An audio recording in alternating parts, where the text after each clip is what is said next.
is Church News. Good evening and welcome to Church News. I am Adedolapo Ajayi. The 74th Annual Convention of the Redeemed Christian Church of God, RCCG, has come to a glorious close with a Thanksgiving service and the ordination of full pastors. The convention, which brought together worshippers from across Nigeria and beyond, ended with a charge to Christians to live with eternity in view. The report. To sing to the God who has done wonderful things. After days of worship, prayers, teachings, and spiritual activities, the 74th Annual Convention of the Redeemed Christian Church of God ended gloriously at the Redemption City of God.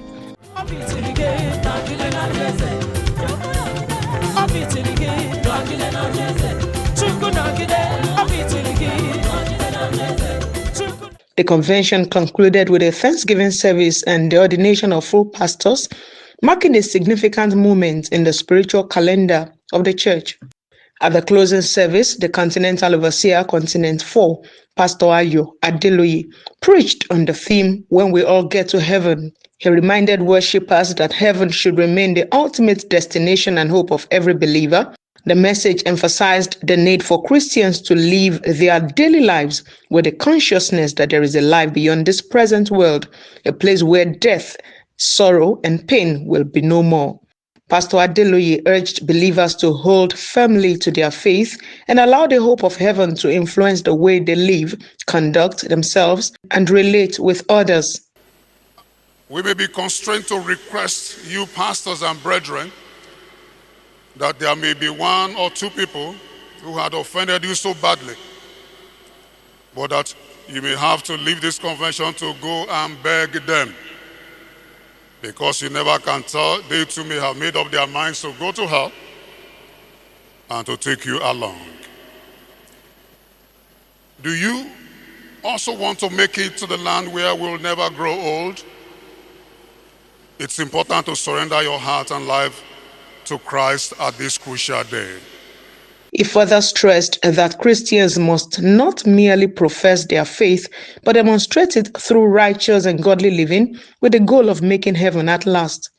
The closing service also featured the ordination of full pastors, as the church commissioned more ministers for service in the vineyard.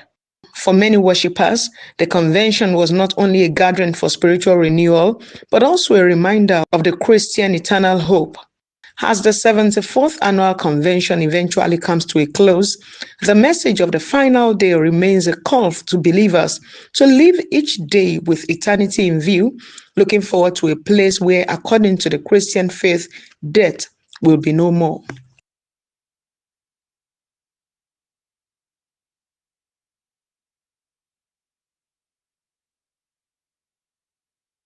The not so good. The impact of the church's missionary work in their respective regions, and of course, the gains. With missions serving as the major arm of RCCG's evangelism efforts, the men on the field say the church continues to expand its presence globally while reaching communities that are hitherto unreached and underserved with the shared message of Christ. Melody Psalms, in the first part of our interview with some of the evangelists, reports. Begin to bless the King of Kings, the Lord of Lords. The Redeemed Christian Church of God continues to expand its missionary activities across different parts of the world, with missionaries working to reach communities beyond the church's traditional areas of influence. A pastor serving in India, Pastor Mordecai Uka, described his missionary experience as both challenging and impactful. He identifies strong resistance to Christianity among some indigenous communities as one of the major challenges, noting that many in India remain deeply committed to traditional religious beliefs and practices. The issue bothering me then was the language barrier, because most of the locals are more comfortable communicating with them with their native language. So that required a lot of patience, a lot of learning and relearning. The India is a nation that have like 3 million gods 3 million gods, and they are very, very strong in that their religion. Highlighting the progress recorded in the region, Pastor Ukas said the RCCG has experienced significant growth in India, with 22 parishes and 3 provinces currently established. He added that the missionary work has provided opportunities to reach local communities and introduce them to the Christian faith. By the grace of God, our presence there in India, RCCG, we have helped many of them to come out with the bondage, because the gods which they are bowing to, which are idol, makes them to believe in taking their life. Church News also caught up with Pastor Samuel Olajide Akingbade, RCCG Mission Coordinator in Sierra Leone, during the ongoing national convention. He gave insight into the challenges missionaries encounter in that country, while highlighting the influence and process recorded through the church's activities in the region. The challenge we are having is with secret cults. From December to March, they used to do forceful conscription. So those periods, we can't access the villages or the provinces. We have been able to go to most parts of the provincial capitals. So now we are going to the villages in Sierra Leone, and the church is growing. We have today 82 parishes. Missionary activities remain a major part of the RCCG's global evangelistic efforts, providing a platform to reach people both within and outside the Christian faith. The missionaries say the ultimate goal is to spread the message of Christ, reach more communities, and make a lasting spiritual impact across the world. Melody Psalms, Church News. At the Redemption City of God, the just concluded 74th Annual Convention of the Church triggered a massive economic shift along the Lagos-Ibadan Expressway corridor. Vivian Umuka Adebamowo compiled this report. Receiving a nod to operate in the Redemption City premises is the ultimate commercial jackpot of the quarter. From catering services to publishing and retail, millions of worshippers translate into millions in daily transactional value. I don't see the stress is much, because people coming here they just keep on flowing in. And we thank God, God is helping us by making a lot of money. As per the economic nature of the convention, oh yes, it adds tremendous value to us inside the Redemption City of God. Financial value. However, the economic boom comes with a steep price tag for attendees. A significant surge in demand has triggered sharp price spikes across basic commodities and services. I am from Ibadan, Apata area to be precise. I am enjoying God's presence and I am satisfied with everything I see on camp. I am grateful to God and I give all the glory to Him. I come down here to get some manuals. These workers in training manual to put workers in training. This is the baptismal manual. So one of the economic importance of getting it here is, number one, it's cheaper. Transportation within and leading to the venue has seen fares jump significantly above standard regular traffics, drawing mixed reactions from delegates navigating the vast grounds. Transportation is a bit difficult, and they used to say there is free bus, but we're not used to see. So we trek sometimes. Even though the maruas are very plenty, some think they can switch the price from 300 to 400 or 500. This year is my year of testimony, because I've been praying to God for a very long time, and this year I can say that God did, because this is my year of testimony. While vendors attribute the rate adjustments to elevated logistics costs and short-term operational permits, many worshippers are forced to adjust their daily budgets to stay afloat throughout the week-long spiritual gathering. If price change, maybe between the driver and the customers, you know. So driver fee go negotiate another price? No, it's not like that. As the convention provides a vital financial lifeline for thousands of authorized vendors, the crunch on the pockets of attendees remained the talk of the camp. How event organizers balance commercial viability with attendee comfort in future editions remains a key question. Vivian Muka Adebamowo, Church News. In the same vein, the convention proved to be much more than a center of faith. It was indeed a tourism destination, drawing visitors with its unique blend of prayer, fellowship, leisure, community, and discovery. Favor Ajao tells us more. Every year, thousands of worshippers and visitors journey to Redemption City for the RCCG annual convention. While spiritual renewal remains the heart of the gathering, the city itself has become a major tourist attraction. First-timers and returning guests walk into the expansive city in sheer amazement, captivated by its massive scale, self-sustaining infrastructure, and serene landscapes. Key landmarks like Emmanuel Park have become popular sites where visitors gather to take photos and experience the extraordinary ambience of the city. Sports tourism is alive and well on the ground, giving young people a chance to unwind and connect.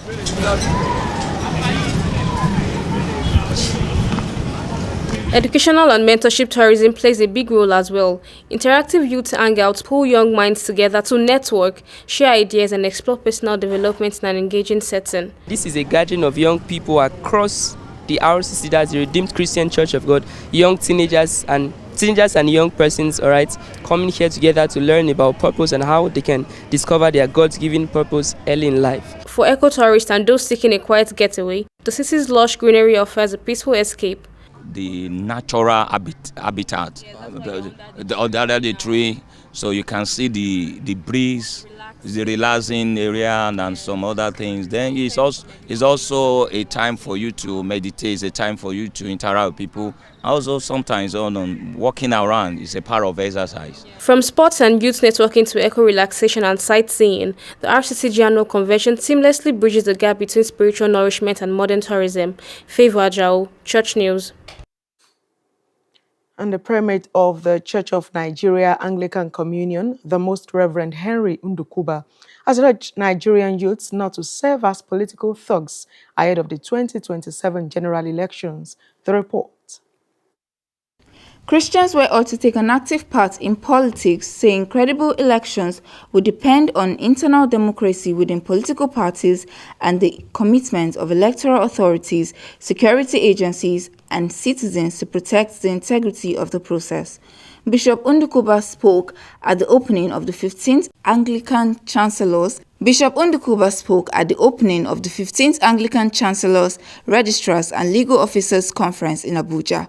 Warning young Nigerians, Ndukuba encouraged them never to serve as thugs for any politician because none of the politicians would send their children what they would demand of other people's children. He said politicians would give young people money for drugs, to commit violence and electoral infractions, urging youth to shun every act of thuggery and every violence before, during, and after elections.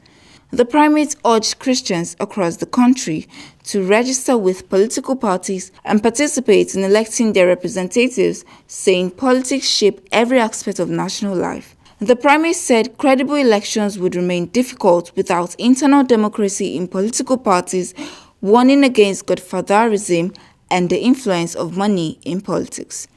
He also appealed to politicians to campaign on issues rather than violence. Bishop Ndukuba further urged the Independent National Electoral Commission, security agencies, and citizens to safeguard the credibility of the electoral process, expressing optimism that state policing would strengthen election security. And now for some foreign reports. A 16-year-old Christian girl in Lahore, Pakistan, Anik Ishaq, took a job as a restaurant cashier for her family's survival, but ended with a co-worker abducting her, forcing her to convert to Islam and coercing her to marry him. She told newsmen that she only wanted to help her family and that she never imagined that going to work would have negative impact on her life. The report. Anika said she had worked at the restaurant for only 3 months when a co-worker, Majid Ali, began pressuring her to marry him.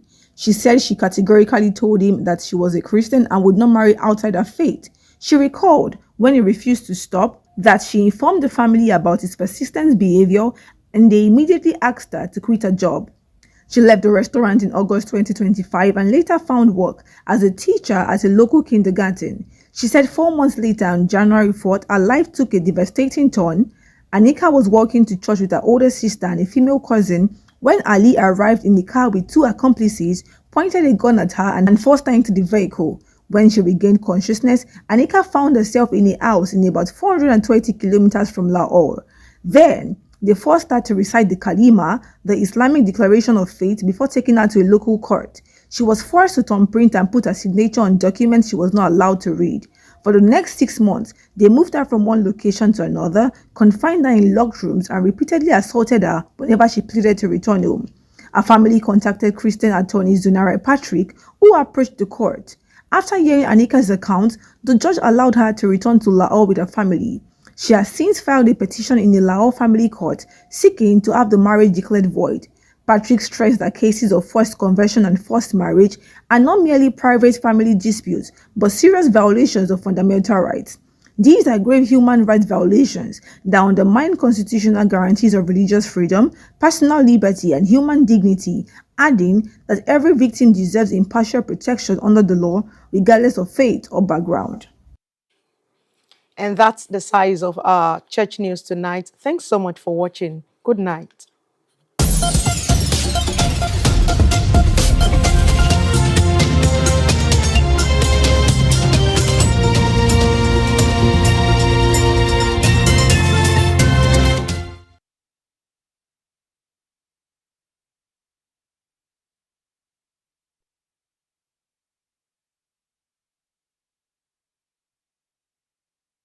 For the best of Christian TV, it's DOVETV time.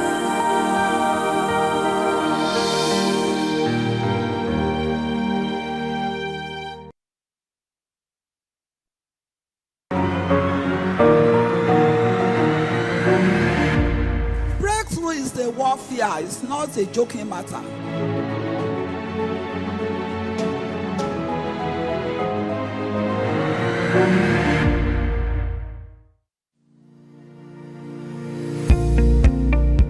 Do you want to color grade your videos and rent a drone?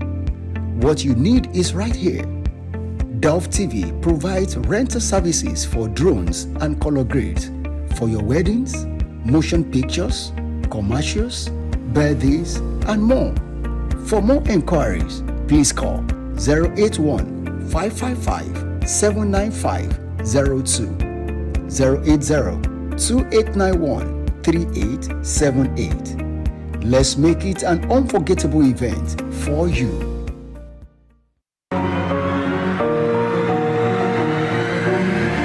There is nothing that profits a man if he wins the whole world and he loses his soul.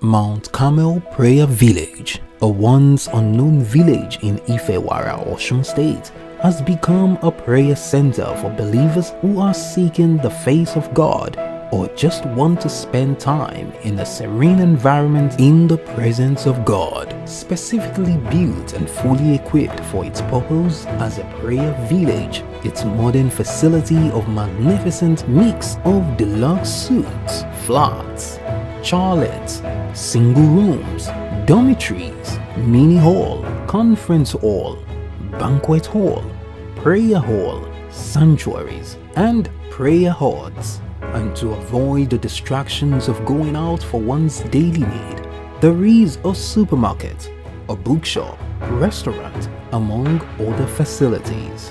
Make a life-changing decision by visiting Mount Carmel Prayer Village at Okeshaw along Ife Road, Ifewara, Osun State. For more inquiries, you can call +234 913 270 1923 or +234 913 858 9361. You can visit www.mcprayervillage.com or email mtcamelprayerv@gmail.com.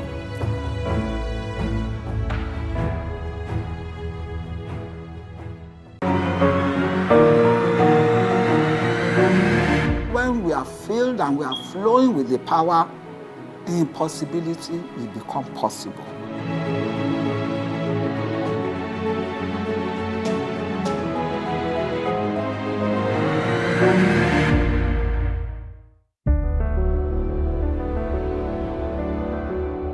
God's promise, I will give you a city, has been fulfilled in the life of his son, Pastor Enoch Adejare Adeboye.